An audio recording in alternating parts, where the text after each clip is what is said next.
दोस्तों नमस्कार। आप भारतीय अर्थव्यवस्था और उसकी आक्रामक कूटनीति की चर्चा तो आए दिन सुनते ही होंगे, लेकिन हमें इसकी वास्तविकता को दूसरे क्षेत्रों में ही परख सकते हैं और इसी के चलते हम सीधा भारतीय पासपोर्ट रैंकिंग पर नजर डाल सकते हैं, क्योंकि पासपोर्ट रैंकिंग से हम किसी भी देश की सॉफ्ट पावर का अंदाजा बड़ी आसानी से लगा सकते हैं। और अब इसी कड़ी में ग्लोबल लेवल पर भारत ने एक बड़ी प्रगति की है। दरअसल दोस्तों, वैश्विक लेवल पर पासपोर्ट रैंकिंग में हेनले काफी बड़ा नाम है, जिन्होंने अपनी लेटेस्ट रैंकिंग लिस्ट जारी कर दी है, जिसमें भारतीय रैंकिंग को देखकर दुनिया के कई देश हैरान रह गए, क्योंकि अब भारतीय पासपोर्ट 80वें नंबर पर आ चुका है, जिसके चलते अब भारतीय नागरिक कई देशों में बिना वीजा या ऑन अराइवल वीजा की सुविधा के तहत यात्रा कर सकेंगे, जो वैश्विक स्तर पर भारत की बढ़ती आर्थिक और कूटनीतिक पावर को दर्शाता है। अगर संख्या की बात करें तो भारतीय नागरिक 53 देशों में बिना वीजा के यात्रा कर सकते हैं। वहीं इंडोनेशिया सहित कई देशों में ऑन अराइवल वीजा की सुविधा मिल रही है, जो हर भारतीय के लिए इन देशों में यात्रा करना काफी आसान बना देगा। हालांकि अभी भी हमें 100 से ज्यादा देशों में यात्रा करने के लिए वीजा की आवश्यकता पड़ेगी, लेकिन इनकी संख्या में लगातार कमी होती जा रही है। वहीं हमारे पड़ोसी देश पाकिस्तान की बात करें तो उसके पासपोर्ट को दुनिया का चौथा सबसे कमजोर पासपोर्ट माना गया है। पाकिस्तानी नागरिक 33 देशों में वीजा फ्री यात्रा कर सकते हैं और उनके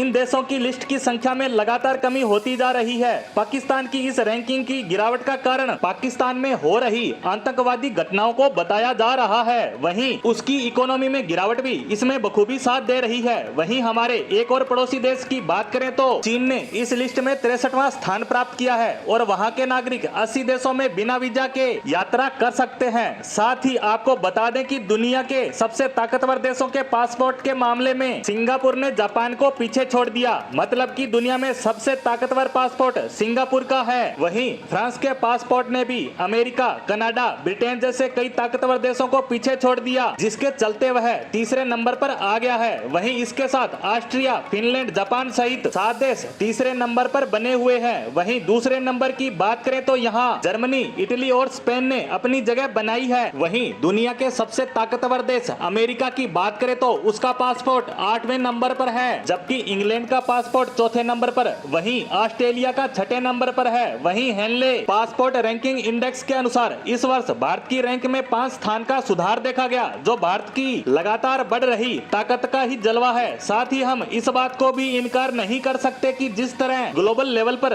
भारत की फॉरेन पॉलिसी के तहत हम सभी देशों के साथ अपने संबंधों को मजबूत कर रहे हैं, इसका सीधा असर भारत में हो रहे बिजनेस, इन्वेस्ट और लीनियन वीजा पॉलिसी के रूप में देखा जा सकता है। लेकिन अभी भी भारत को इसमें काफी ज्यादा सुधार करने की जरूरत है, जिससे हम 80वें स्थान से सुधार करते हुए अंडर 50 में आ सकें। और यह तभी संभव है जब भारत विश्व में बन रही अपनी ग्लोबल लीडर की छवि को बरकरार रखते हुए इसमें और ज्यादा इजाफा करे। साथ ही हमें दूसरे देशों के साथ अपने संबंधों को और ज्यादा बेहतर करना होगा। वहीं पोस्ट के अंत में दुनिया के सबसे कमजोर पासपोर्ट वाले देशों की बात करें तो उनमें पहले नंबर पर है अफगानिस्तान, वहीं दूसरे नंबर पर इराक और तीसरे नंबर पर सीरिया को जगह दी गई है। वहीं 33 अंकों के साथ पाकिस्तान चौथे स्थान पर बना हुआ है, जो 2022 में भी इसी स्थान पर था। इसी के साथ हेनले पासपोर्ट रैंकिंग इंडेक्स पर हमारी आज की पोस्ट को यहीं समाप्त करते हैं। धन्यवाद।